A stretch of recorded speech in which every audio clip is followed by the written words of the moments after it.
please stand. Thank you. Thank you. Good afternoon. Before I take questions, I want to give you a progress report to the nation on where we stand 65 days into office here, on vaccinations and a few other top priorities for the American people. First, on vaccinations. On December 8th, I indicated that I hope to get 100 million shots in people's arms in my first 100 days. We met that goal last week by day 58, 42 days ahead of schedule. Now today I'm setting a second goal, and that is we will, by my 100th day in office, have administered 200 million shots in people's arms. That's right, 200 million shots in 100 days. I know it's ambitious, twice our original goal, but no other country in the world has even come close, not even close to what we were doing. I believe we can do it. And today, we made a historic investment in reaching the hardest hit and the most vulnerable communities, the highest risk communities, as a consequence of the virus, by investing an additional $10 billion in being able to reach them. I also set a goal before I took office of getting a majority of schools in K through 8 fully open in the first 100 days. Now, thanks to the enormous amount of work done by our administration, educators, parents, local, state education officials, and leaders, recent Department of Education survey shows that nearly half of the K through 8 schools are open now full-time, 5 days a week for in-person learning. Not yet a majority, but we're really close, and I believe in the 35 days left to go, we'll meet that goal as well. As of yesterday, more than 100 million payments of $1,400 have gone into people's bank accounts. That's real money in people's pockets, bringing relief instantly almost. And millions more will be getting their money very soon. One final note. Since we passed the American Rescue Plan, we're starting to see new signs of hope in our economy. Since it was passed, a majority of economic forecasters have significantly increased their projections on the economic growth that's going to take place this year. They're now projecting it will exceed 6%, a 6% growth in GDP. And just this morning, we learned that the number of people filing for weekly unemployment insurance fell by nearly 100,000 persons. It's the first time in a year the number has fallen below the pre-pandemic high. So there are still too many Americans out of work, too many families hurting, and they still have a lot of work to do. But I can say to you, the American people, help is here and hope is on the way. Now I'll be happy to take your questions. Zeke, the Associated Press. Thank you, Mr. President. You mentioned your progress on COVID-19. I'd like to ask you about some of the other issues facing your presidency. One of the defining challenges you face in the coming months is how to deliver on your promise to Americans on issues like immigration reform, gun control, voting rights, climate change. All of those right now are facing stiff, united opposition from Republicans on Capitol Hill. How far are you willing to go to achieve those promises that you made to the American people? Well, I'm good. Look, when I took office, I decided that it was a fairly basic, simple proposition, and that is I got elected to solve problems. And the most urgent problem facing the American people, I stated from the outset, was COVID-19 and the economic dislocation for millions and millions of Americans. And so that's why I put all my focus in the beginning. There are a lot of problems, but all my focus on dealing with those particular problems. And the other problems we're talking about, from immigration to guns and the other things you mentioned are long-term problems. They've been around a long time. And what we're going to be able to do, God willing, is now begin one at a time to focus on those as well. And whether it's immigration or guns or a number of other problems that face the country. But the fundamental problem is getting people some peace of mind so they can go to bed at night and not stare at the ceiling wondering whether they lost their health insurance, whether they're going to lose a family member, whether they're going to be in a position where they're going to lose their home because they can't pay their mortgage, or the millions of people are going to get thrown out of their homes because of the inability to pay their rent. So we're going to move on these one at a time, try to do as many simultaneously as we can, but that's the reason why I focused as I have. And here's the deal. I think my Republican colleagues are going to have to determine whether or not we want to work together, or they'll decide that the way in which they want to proceed is to just decide to divide the country, continue the politics of division. But I'm not going to do that. I'm just going to move forward and take these things as they come. And just to follow up, Mr. President, can your presidency be a success if you can't make progress on those four challenges: climate change, immigration reform, gun control, voting rights? Well, I plan on making progress on all of them, but that's going to be for the American people to decide. I think, I doubt whether, maybe you did, maybe others did. I thought, many of you thought there was no possibility of my getting the plan I got passed without any Republican votes. Pretty big deal. Got passed. Growing the economy. People's lives are changing. So let's see what happens. All I know, I've been hired to solve problems, not create division. Okay, how about Yamiche? Thanks so much, Mr. President. You've said over and over again that immigrants shouldn't come to this country right now. This isn't the time to come. That message is not being received. Instead, the perception of you that got you elected as a moral, decent man is the reason why a lot of immigrants are coming to this country and entrusting you with unaccompanied minors.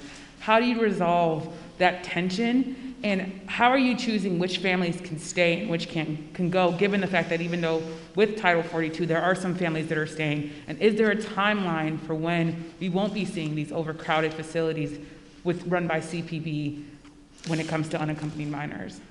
Well, look, I guess I should be flattered. People are coming because I'm the nice guy. That's the reason why it's happening. That I'm a decent man, or however it's phrased. That, that's why they're coming, because Biden's a good guy. Truth of the matter is, nothing has changed. As many people came, 28% increase in children to the border in my administration, 31% in the last year in 2019 before the pandemic in the Trump administration. It happens every single solitary year. There is a significant increase in the number of people coming to the border in the winter months of January, February, March. It happens every year. In addition to that, there is and by the way, does anybody suggest that there was a 31% increase under Trump because he was a nice guy and he was doing good things at the border? That's not the reason they're coming. The reason they're coming is that it's the time they can travel with the least likelihood of dying on the way because of the heat in the desert, number one. Number two, they're coming because of the circumstances in country.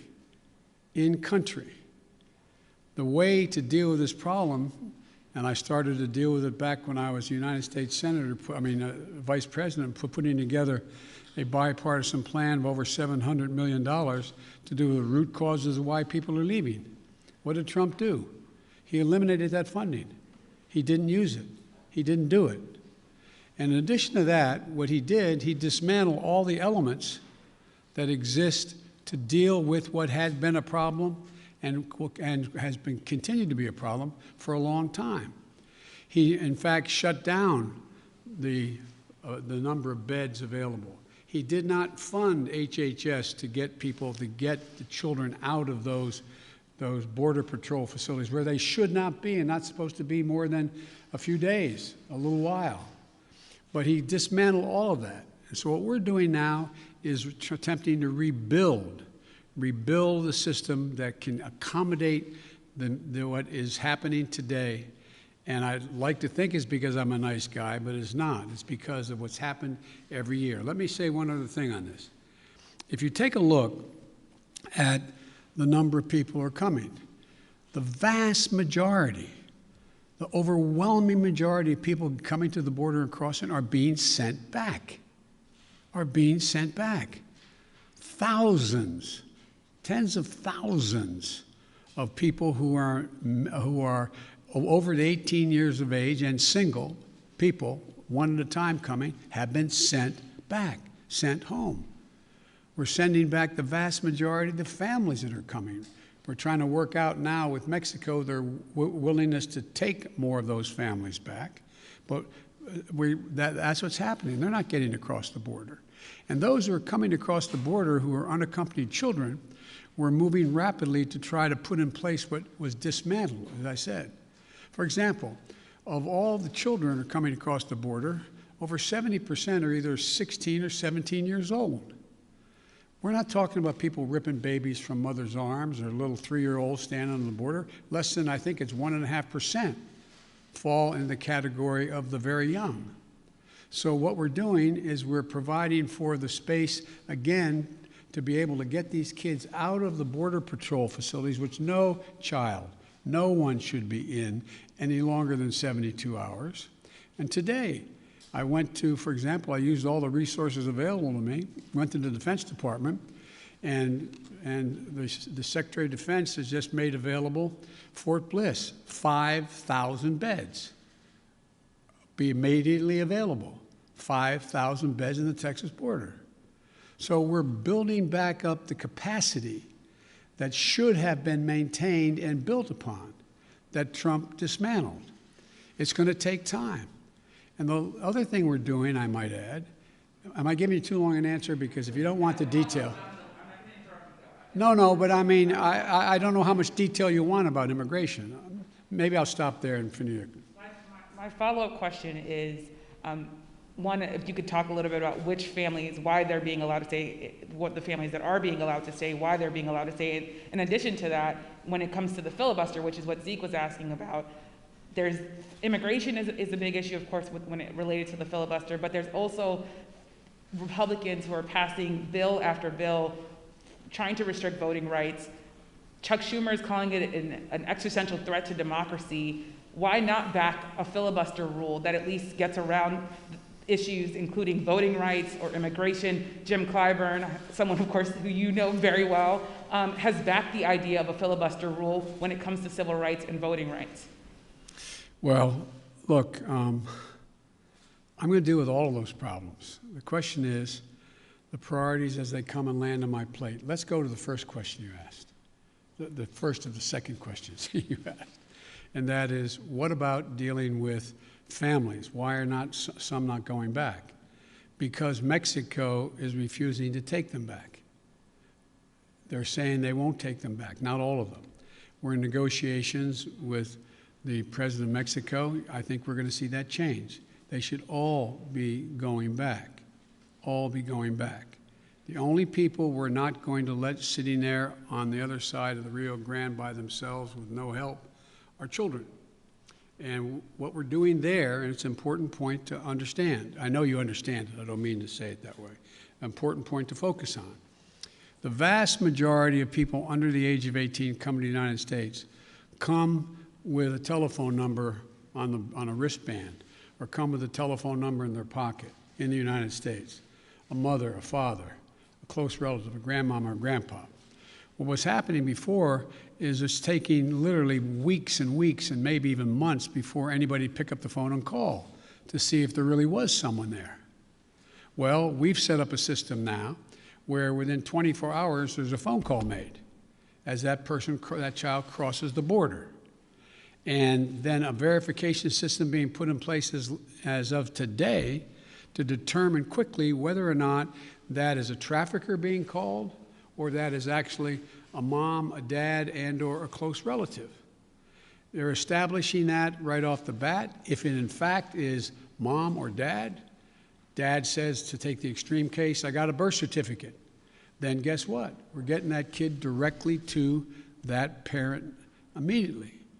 And so that's going to reduce significantly. There's two ways to reduce child populations in circumstances that are not acceptable, like being held at a Border Patrol station. One is to get them to the place where they have a relative and set a date as to when a hearing can be held. The second way to do it is put them in a Health and Human Services facility that we're occupying now, both licensed beds around the country that exist, as well as, for example, federal resources like Fort Bliss, to get them safely in a place where they can be taken care of while their fate is determined. Filibuster. Filibuster. You know, with regard to the filibuster, I believe we should go back to a position of the filibuster that existed just when I came to the United States Senate 120 years ago. And that is that it used to be required for the filibuster, and I had a card on this. I was going to give you the statistics, but you probably know them. That it used to be that from between 1917 and 1971, the filibuster existed. There were a total of 58 motions to break a filibuster that whole time. Last year alone, there were 5 times that many. So it's being abused in a gigantic way. And for example, it used to be you had to stand there and talk and talk and talk and talk until you collapsed. And guess what?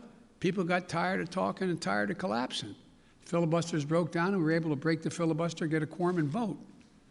So I strongly support moving in that direction, in addition to having an open mind about dealing with certain things that are just elemental to the functioning of our democracy, like the right to vote, like the basic right to vote.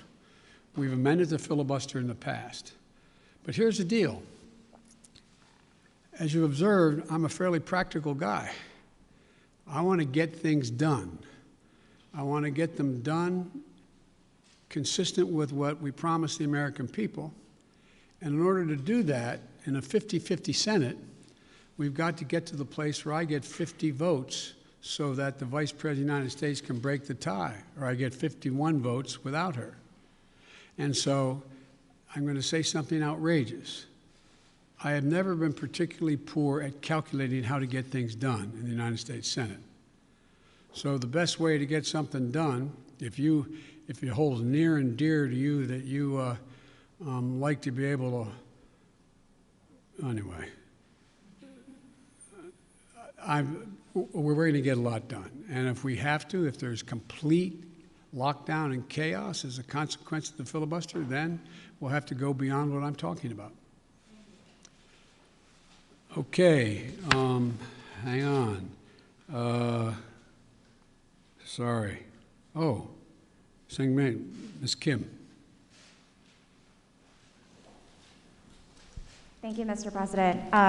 To follow up on the filibuster, so do you believe it should take 60 votes to end a filibuster on legislation or 51? If we could end it with 51, we would have no problem. You're going to have to, the existing rule, it's going to be hard to get a parliamentary ruling that allows 50 votes to end the filibuster, the existence of a filibuster.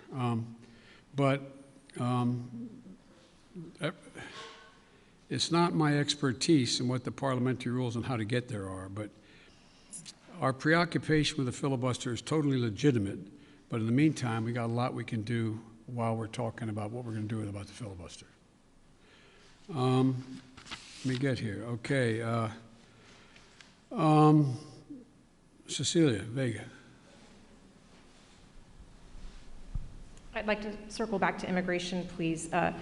You just listed the reasons that people are coming, talking about in-country problems, saying that it happens every year. You blamed the last administration. Sir, I just got back last night from a reporting trip to the border where I met 9-year-old Josel, who walked here from Honduras by himself, along with another little boy. He had that phone number on him, and we were able to call his family.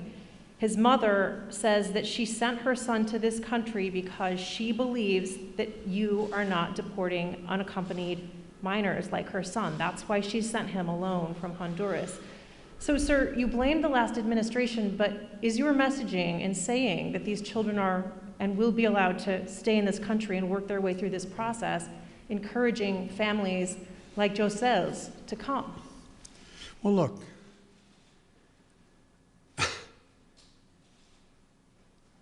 the idea that I'm going to say, which I would never do, if an unaccompanied child ends up at the border, we're just going to let him starve to death and stay on the other side.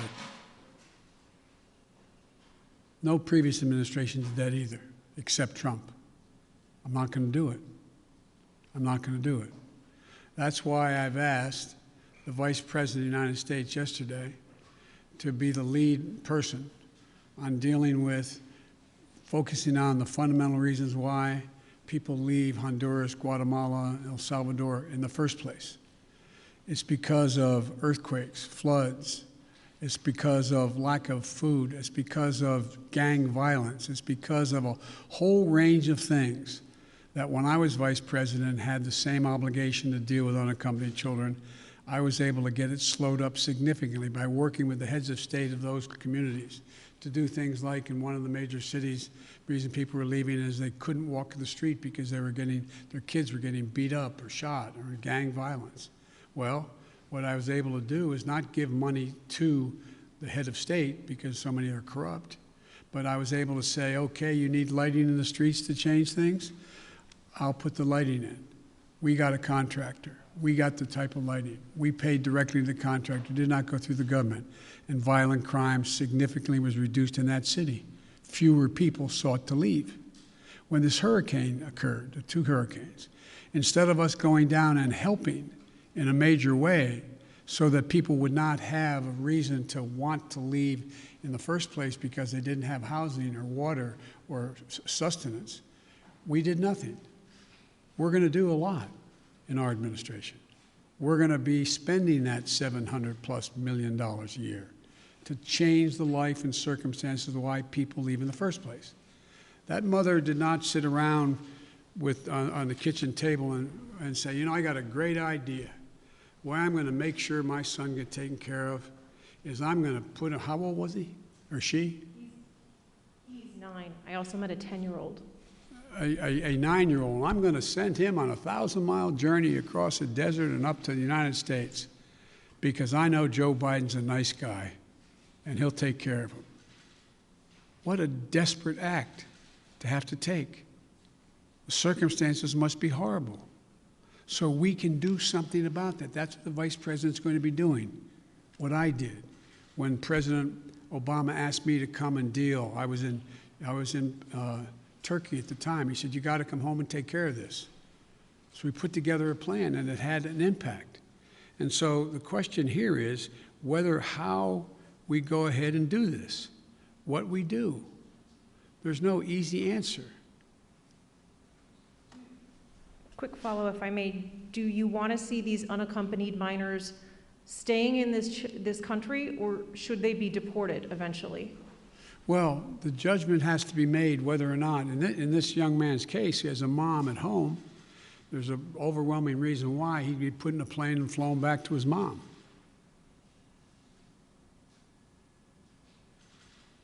Follow, sir. You mentioned circumstances that must be horrific. The Customs and Border Protection Facility in Donna, Texas, I was there, is at 1,556% capacity right now with mostly unaccompanied minors. There are kids that are sleeping on floors. They are packed into these pods. I've spoken to lawyers who say that some of these children have not seen the sun in days. What's your reaction? What is your reaction to these images that have come out from that particular facility? Is what's happening inside acceptable to you? And when is this going to be fixed? That's a serious question, right? Is it acceptable to me? Come on. That's why we're going to be moving 1,000 of those kids out quickly. That's why I got Fort Bliss opened up. That's why I've been working from the moment this started to happen to try to find additional access for children to be able to safely, not just children, but particularly children, to be able to safely be housed while we follow through on the rest of what's happening. That is totally unacceptable.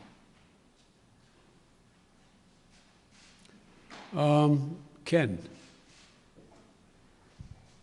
Thank you, Mr. President. I wanted to ask you about Afghanistan. You face a May 1st deadline for the withdrawal of U.S. troops from that country. As a candidate in foreign affairs, you wrote that it is past time to end these forever wars. Can you commit to the American people that by May 2nd, the U.S. will no longer have forces in Afghanistan?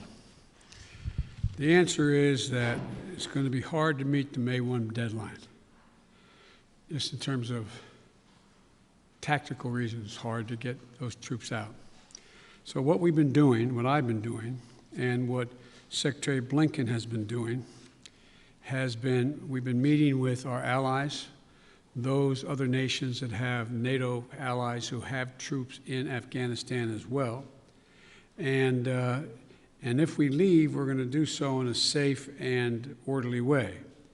We're in consultation, I say, with our allies and partners and how to proceed. And Secretary Blinken is meeting in Brussels this week with our NATO allies, particularly those who have forces there. And General Austin is just met with Kayani, and I'm waiting for the briefing on that. He is the leader, quote, in Afghanistan and Kabul.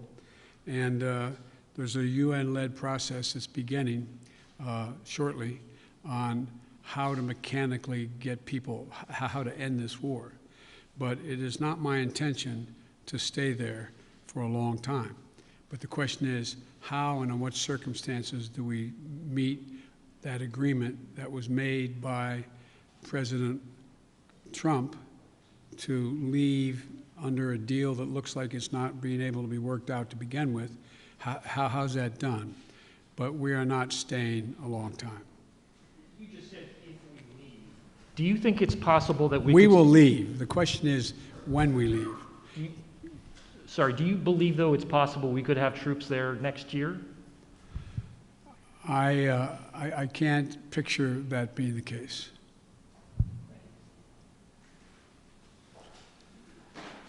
Okay, Kristen.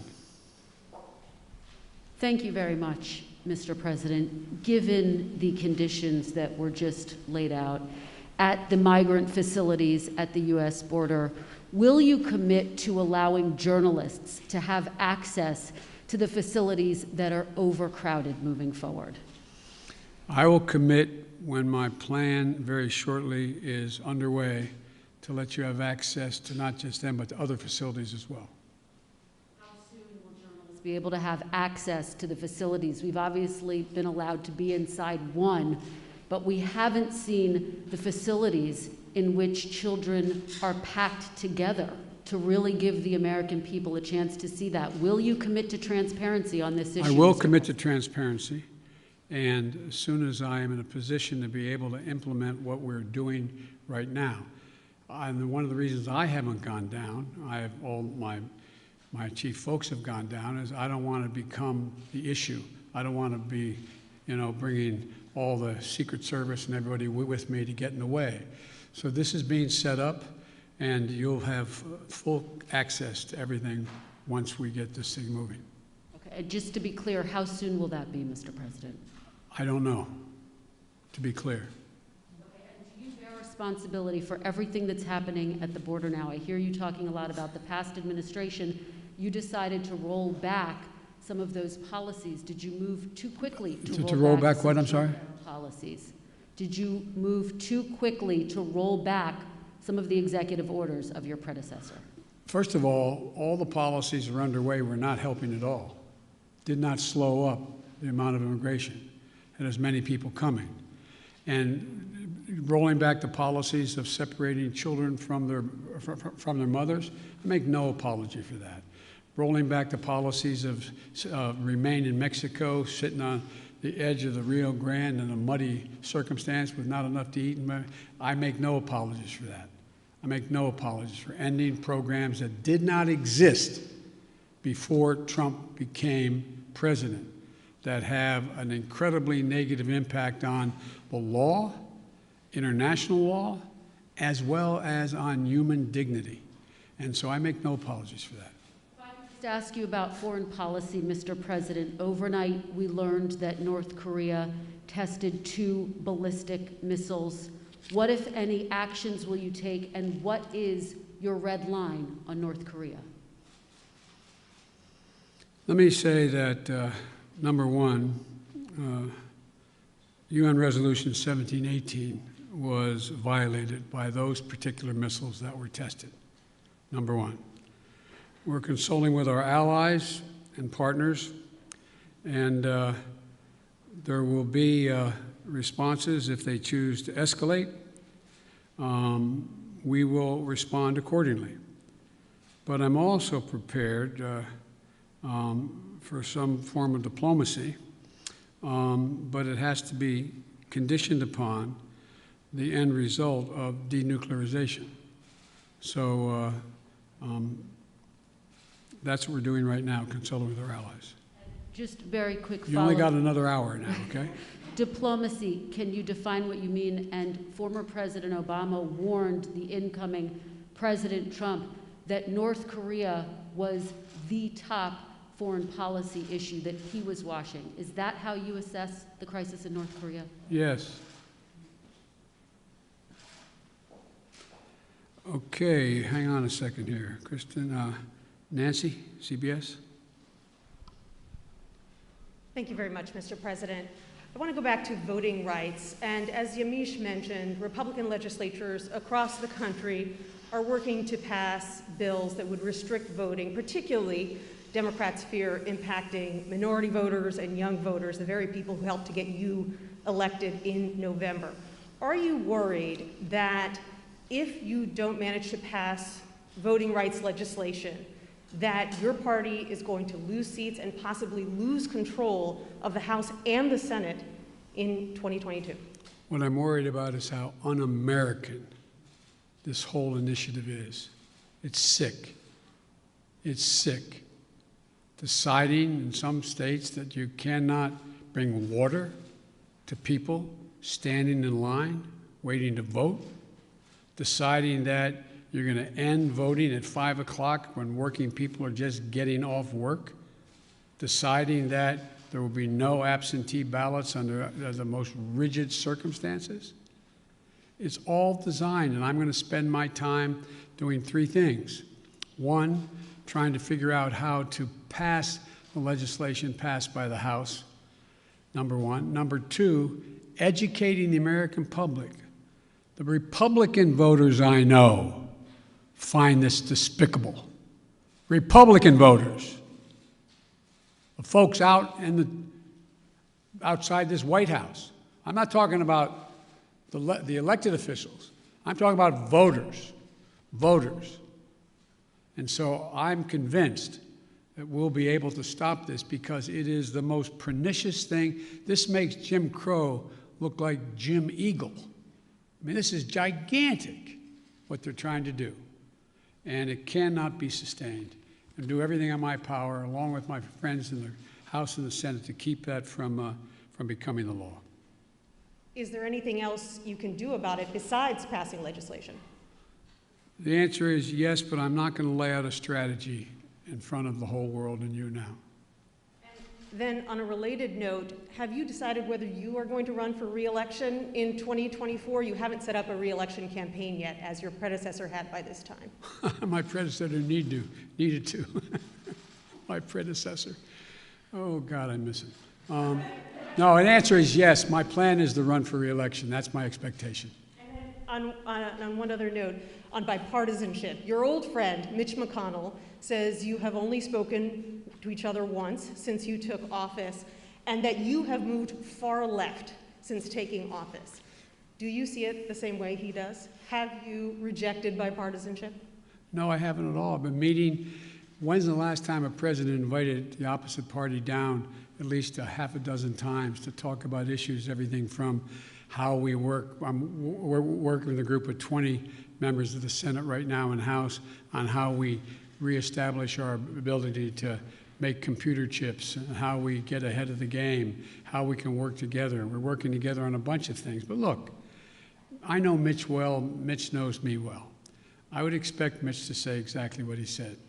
But this is a matter of making sure that I would like elected Republican support.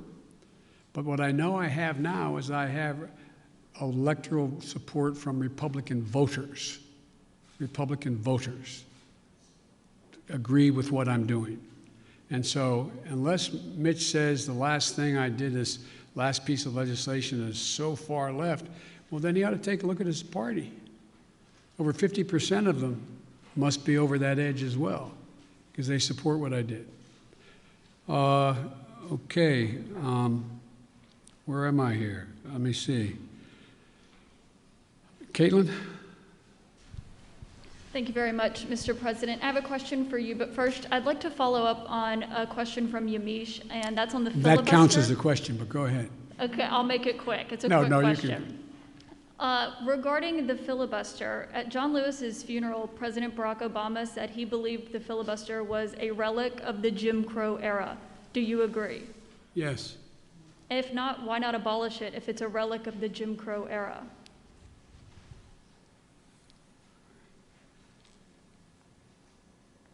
Successful electoral politics is the art of the possible.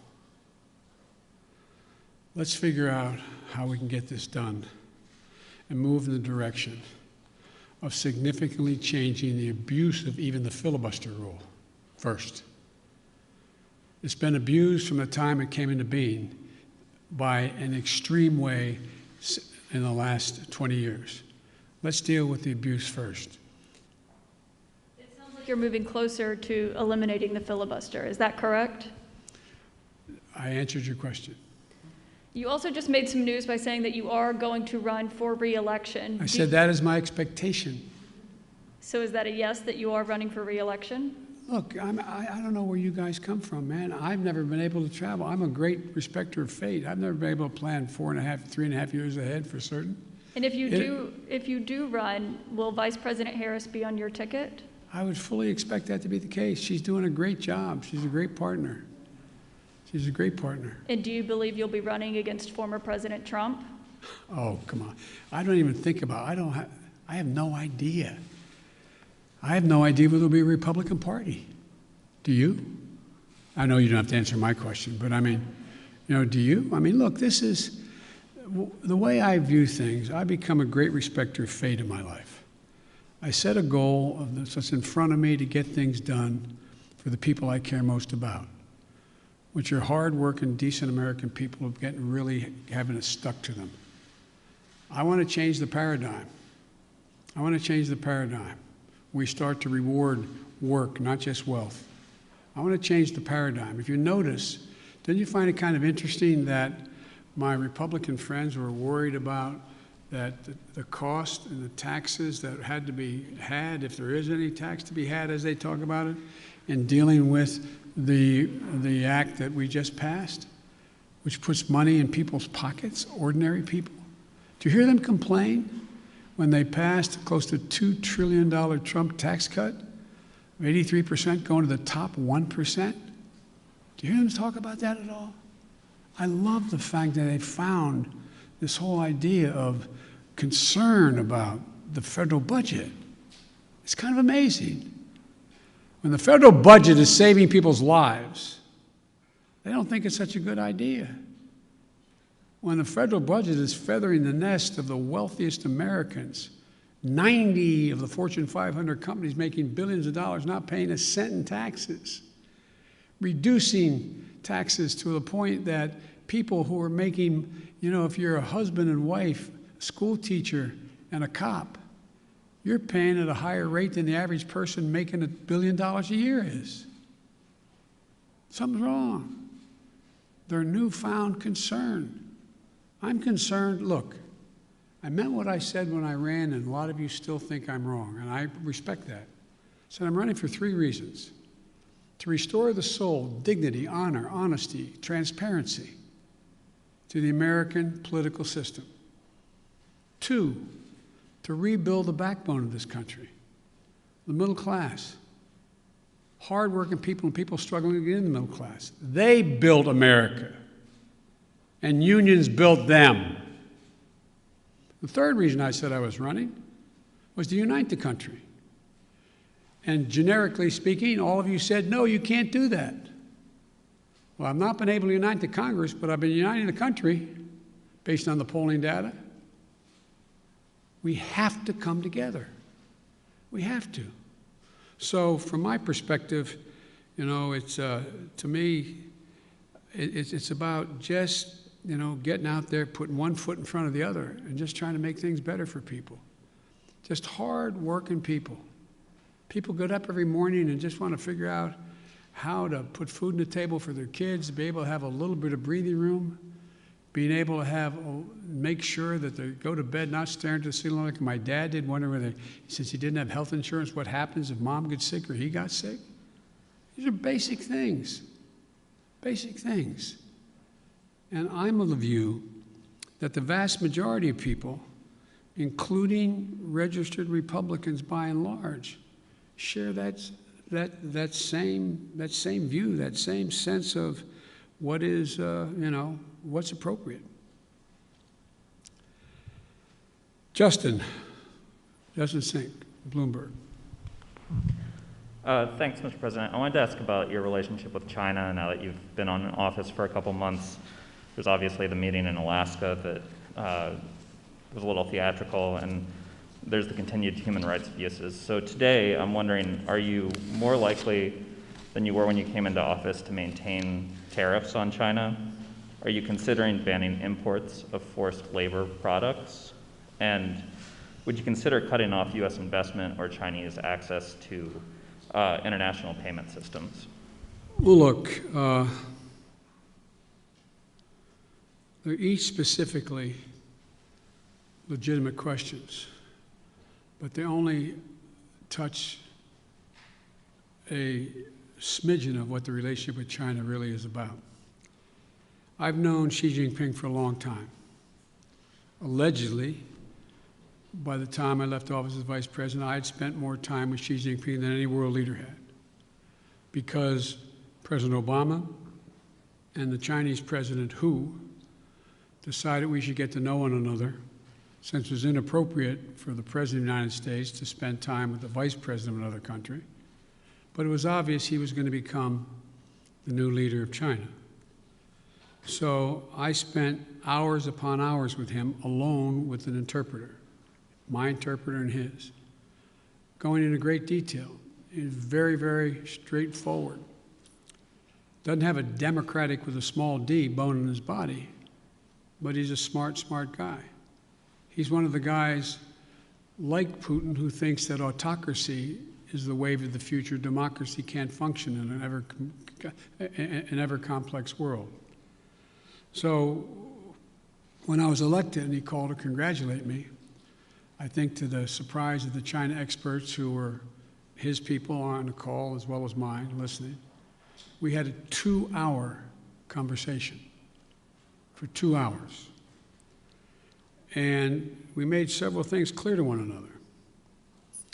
I made it clear to him again, what I've told him in person on several occasions, that we're not looking for confrontation, although we know there will be steep competition. 2, that we'll have strong competition, but we'll insist that China play by the international rules. Fair competition, fair practices, fair trade. Thirdly, in order to compete effectively, I indicated that we're going to deal with China effectively. And we're going to need 3 things to do that, I'm telling our people. First, we're going to invest in American workers and American science. I said that all through the campaign. I say it again, and I'm setting up my administration to be able to do that, which is that You know, back in the 60s, we used to invest a little over 2% of our entire GDP in pure research and investment in science. Today, it's 0.7%. I'm going to change that. We're going to change that. The future lies in who can, in fact, own the future as it relates to technology, quantum computing, a whole range of things, including in the medical fields. And so, what I'm going to do is make sure we invest closer to 2%. One of the reasons why I've set up the PAB, the President's Board with Scientists and the like, again, is we're going to invest in medical research, cancer, Alzheimer's, diabetes, the things, industries of the future, artificial intelligence, quantum computing, biotech, and we're going to make real investments. China is out investing us by a long shot because their plan is to own that future. The second thing we're going to do is we're going to reestablish our alliances, and I've been very clear with them. It's not anti-Chinese, and we've talked about it.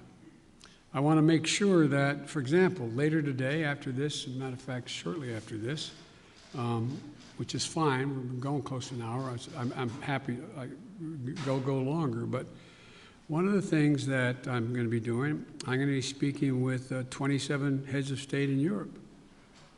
And very shortly, I think within the next hour or so, I don't know the exact time. And earlier this month, and apparently it got the Chinese attention, that's not why I did it, I met with our allies and how we're going to hold China accountable in the region. Australia, India, Japan, and the United States, the so-called Quad. Because we have to have democracies working together. Before too long, I'm going to invite an alliance of democracies to come here to discuss the future. And so we're going to make it clear that in order to deal with these things, we are going to hold China accountable to follow the rules. To follow the rules. Whether it relates to the South China Sea or the North China Sea or the agreement made on Taiwan or a whole range of other things. And the third thing, and the thing that I admire about dealing with Xi is he understands, he makes no pretense about not understanding what I'm saying any more than I do him. I pointed out to him, no leader can be sustained in his position or her position unless they represent the values of the country. And I said, Mr. President, as I've told you before, Americans value the notion of freedom. America values human rights. We don't always live up to our expectations, but it's a value system. We are founded on that principle. And as long as you and your country continues to so blatantly violate human rights, we are going to continue in an unrelenting way to call to the attention of the world and make it clear what's happening. And he understood that. I made it clear that no American president, at least one did, but no American president ever backed down from speaking out of what's happening in the Uyghurs, what's happening in Hong Kong, what's happening in country. That's who we are. The moment a president walks away from that, as the last one did, is the moment we begin to lose our legitimacy around the world. It's who we are. So I see stiff competition with China. China has an overall goal, and I don't criticize them for the goal, but they have an overall goal to become the leading country in the world, the wealthiest country in the world, and the most powerful country in the world. That's not going to happen on my watch, because the United States is going to continue to grow and expand. Sorry, just to follow up on the meeting of democracies, is that where you expect in a multilateral way to make these decisions about sanctions or No, that's not where I make the decision. That's where I make sure we're all on the same page. All on the same page. Look, I predict to you, your children or grandchildren are going to be doing their doctoral thesis on the issue of who succeeded, autocracy or democracy. Because that is what is at stake. not just with China. Look around the world. We're in the midst of a fourth industrial revolution of enormous consequence. Will there be middle class? How will people adjust to these significant changes in science and technology, the environment? How will they do that? And our democracy is equipped because all the people get to speak, to compete. It is clear, absolutely clear, and most of the scholars I dealt with at Penn agree with me around the country, that this is a battle between the utility of democracies in the 21st century and autocracies. If you notice, you don't have Russia talking about communism anymore. It's about an autocracy. Demand decisions made by a leader of a country. That's what's at stake here. We got to prove democracy works. Mr. President, sorry, I know you haven't had a chance to address the tragedies in Georgia and Colorado. You had said to stay tuned for actions that you might take on gun control. Wondering if you've made a decision either about sending the manufacturer liability bill that you had promised on day one to Capitol Hill, or executive actions like going after ghost guns or giving money to cities and states to battle gun control. All the above. It's a matter of timing. As you've all observed, successful presidents, better than me, have been successful in large part because they know how to time what they're doing, order it, decide on priorities, what needs to be done. The next major initiative is, and I'll be announcing it Friday in Pittsburgh in detail, is to rebuild the infrastructure, both physical and technological infrastructure of this country, so that we can compete and create significant numbers of really good paying jobs. Really good paying jobs. And some of you who have been around long enough to know that used to be a great Republican goal and initiative. I still think the majority of the American people don't like the fact that we are now ranked, 85th in the world in infrastructure. I mean, look, the future rests on whether or not we have the best airports that can accommodate air travel, ports that you can get in and out of quickly so businesses decide. Some of you, if you're ever local reporters and you found your governor or mayor trying to attract business to your community, what's the first thing the business asked? What's the closest access to an interstate highway? How far am I from freight rail? Is the water available? Is enough water available for me to conduct my business? All the things that relate to infrastructure. We have somewhere, I asked the staff to write it down for me, and they did, not for this, but for a longer discussion. We have somewhere in terms of infrastructure, we rank 13th globally in infrastructure. China is investing 3 times more in infrastructure than the United States is. Bridges, more than 1/3 of our bridges, 231,000 of them, need repairs. Some are physical safety risks or preservation work. 1 in 5 miles of our highways and major roads are in poor condition. That's 186,000 miles of highway. Aviation, 20% of all flights weren't on time, resulting in 1.5 million hours lost in production. 6 to 10 million homes in America still have lead pipes servicing their water lines. We have over 100,000 wellheads that are not capped, leaking methane. What are we doing? And by the way, we can put as many pipe fitters and miners on us to work capping those wells at the same price that they would charge to dig those wells. So I just find it frustrating. Frustrating. Talk about, last point I'll make in the infrastructure, and I apologize for spending more time on it, but is that if you think about it,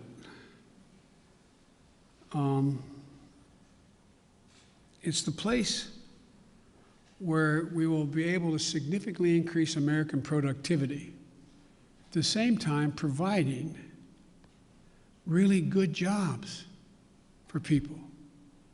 But we can't build back to what they used to be. We have to build, the global warming's already done significant damage. The roads that used to be above the water level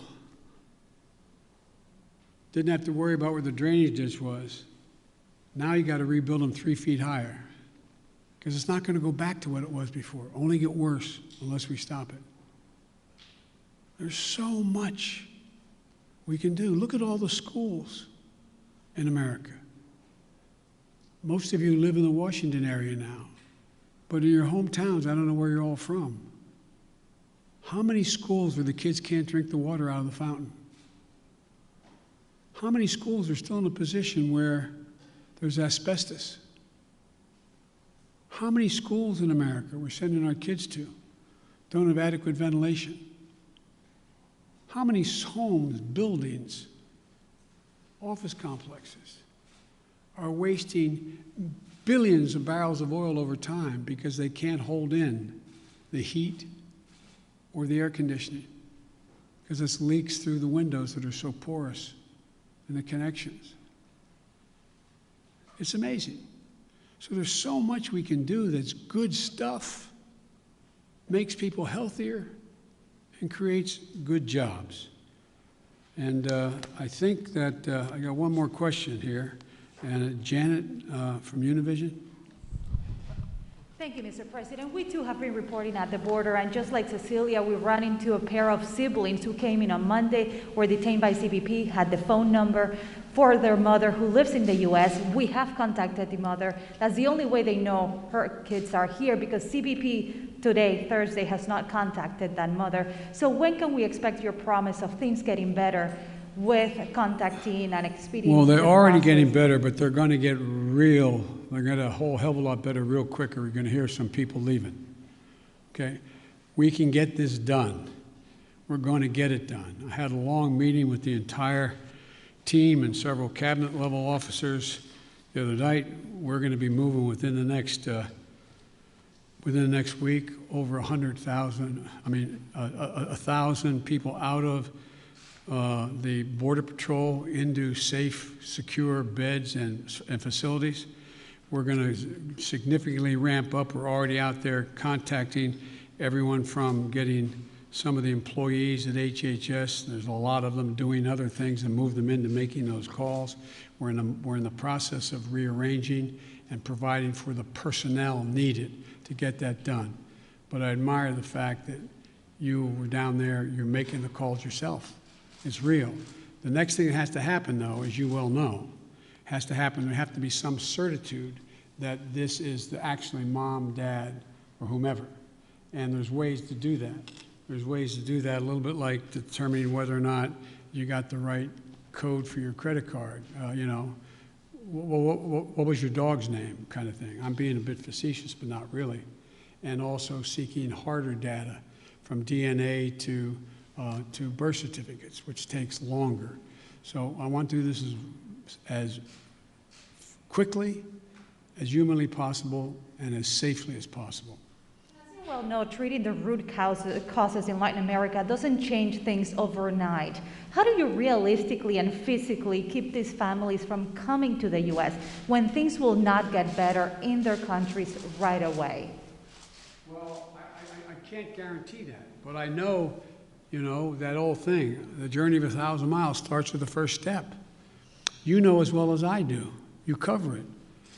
You have it's not like somebody sitting on a hand-hewn table in Guatemala, I mean, in somewhere in Mexico or in Guadalupe saying, I got a great idea. Let's sell everything we have. Give it to a coyote. Have them take our kids across the border into a desert where they don't speak the language. Won't that be fun? Let's go. That's not how it happens. People don't want to leave. When my great-grandfather got in a coffin ship in the Irish Sea, the expectation was he going to live long enough on that ship to get to the United States of America. But they left because of what the Brits had been doing. They were in real, real trouble. They didn't want to leave, but they had no choice. So I can't guarantee we're going to solve everything, but I can guarantee we can make everything better. We can make it better. We can change the lives of so many people. And the other thing I want to point out to you, and I hope you point out, I realize it's much more heart-wrenching, and it is, to deal with a 5 and 6 and 7-year-old. But you went down there and you saw the vast majority of these children, 70% are 16 years old, 17 years old, and mostly males. Doesn't make it good, bad, or indifferent, but the idea that we have tens of thousands of kids in these god-awful facilities that are really little babies crying all night, there's some, that's true. That's why we got to act. And yesterday, I asked my team, both the director of the two agencies as well as others, I asked them what would they in fact, and I asked their opinion because they're the experts, but I said, focus on the most vulnerable immediately. But there's no reason why in the next month as people cross the border, that phone call can't be made in the first 48 hours and begin. If I may ask one last question, have you had any talks with Senate Republicans who are threatening this administration with not considering the immigration legislation that was passed in the House until the situation at the border has been resolved? No, because I know they have to posture for a while. They sort of got to get it out of their system. This is a, but I'm ready to work with any Republican who wants to help solve the problem or make the situation better. But folks, I'm going. Thank you very, very much. I appreciate it. Thank you.